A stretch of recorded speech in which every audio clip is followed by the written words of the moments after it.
E aí, pessoal do grupo, tudo certo? Como prometido, o pessoal perguntando bastante se as faixas teriam ficado legais e tal, se teria aguentado aí o tranco. Bom, tô fazendo esse vídeo para mostrar praticamente 2 semanas depois que eu pintei as faixas com a fita isolante líquida.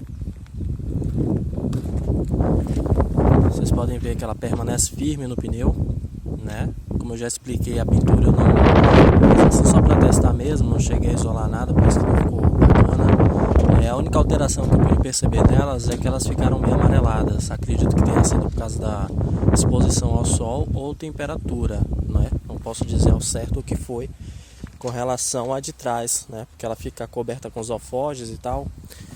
Aí ela ficou meio amarelada a dianteira e a de trás ficou um pouco, né? Não chegou a ficar tanto, ainda tá meio branca.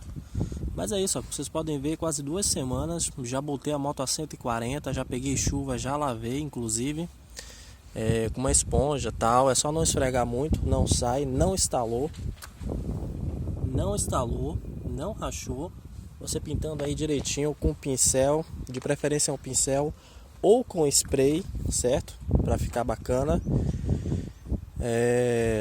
para dar várias camadas, fica bonitinho, realmente vai ficar parecendo as faixas mesmo. Vocês estão podendo ver um pouco a diferença que ficou. É isso aí. Essa é a minha Viraguinho, ano 2001. Cuido dela com bastante carinho. O escapamento dela é modificado.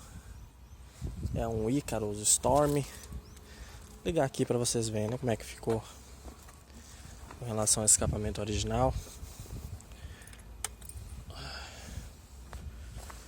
Espero que a bateria esteja carregada, né? De manhã ela não estava.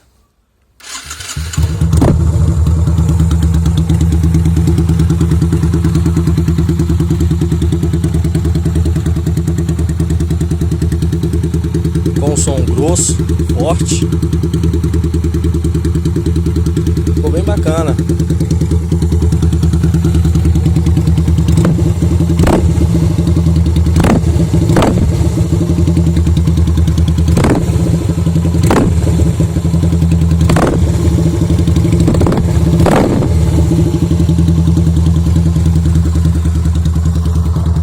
É isso aí, pessoal.